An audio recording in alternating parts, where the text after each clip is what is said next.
اعوذ باللہ من الشیطان الرجیم، بسم اللہ الرحمن الرحیم۔ آپ دیکھ رہے ہیں اسلامک چینل۔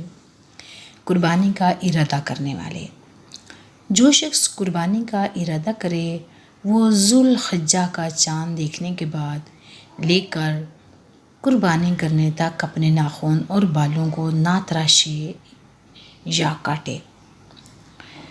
قال رسول اللہ صلی اللہ علیہ وآلہ وسلم اذا رأیتم ہلال ذی الحجۃ واراد احدکم ان یضحی فلیمسک عن شعرۃ واظفارہ، جب تم ذوالحجہ کا چاند دیکھ لو اور تمہارا قربانی کرنے کا ارادہ ہو تو اپنے بالوں اور ناخنوں کو کاٹنے اور تراشنے سے بچو۔ ناخنوں سے بچنے سے مراد یہ ہے کہ وہ ناخنوں کو قلم کرے اور نہ ہی توڑے۔